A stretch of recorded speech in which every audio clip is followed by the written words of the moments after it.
The problem of elephants in captivity in Thailand is massive. There's 2,500 to 3,000 elephants in captivity in Thailand. That means there's probably 1,000 elephants begging on the streets all over the country. And these elephants have nowhere to go. They need income, they need to eat. It's a bit of a strange story because elephants are in captivity considered livestock and not wildlife.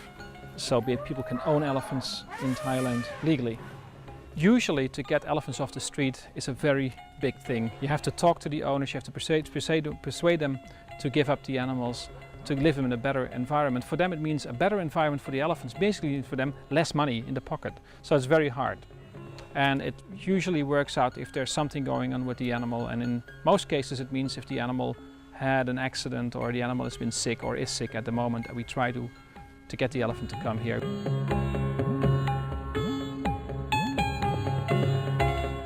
An elephant that really needs help, an elephant that's really being tortured being on the streets, it's very difficult to step back and say, well, let's go, because the owner doesn't want to cooperate. There are laws forbidding elephants to be on the streets. These laws are not enforced. People come up with the most crazy excuses to justify breaking the law. What we try to do is give these animals a second chance of the best life possible in captivity by taking them close to the forest, having them spend the night in the forest, and give them a large enclosure where they can walk off the chains while they're, at the rescue center.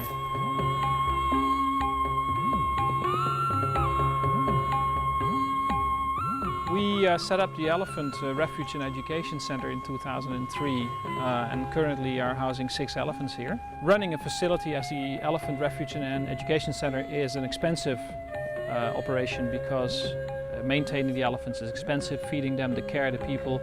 But luckily there's a lot of foreign volunteers willing to help out. The volunteers here take care of the elephants, clean their enclosures, help with feeding, help washing them in the lake or in the river, and take care of everything that the elephant needs during the day. There's also a lot of other help coming even from corporate sponsors. For example, Siam City Cement Company in Thailand has donated a large amount of cement towards the construction of a whole new elephant corral, which will help a lot of elephants to live in much better conditions. For 2 of our elephants, actually, it means they will never have to go back to the cities again, never have to go back to the dirty and hot streets again, because they've been adopted by sponsors, by people that are helping us a very, very big way. We have one of our elephants that had a very bad car accident, was hit by a truck, and it had a broken leg. It's settled now, the leg is getting better, but he will never walk fast anymore because the injury was quite bad. But luckily that elephant is one of the elephants that has been rescued for the rest of his life. When you visit Thailand as a tourist, you're always made believe that these elephants are now working in the camps for tourism because they have no other option. These are all elephants that used to work in the logging industry and are now without a job because of the logging ban.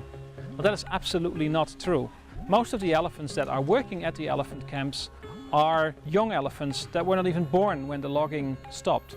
And a lot of these elephants, the very, very young ones, the ones, let's say, between 1 to 10 years old, are actually taken, poached from the wild after their mothers were killed.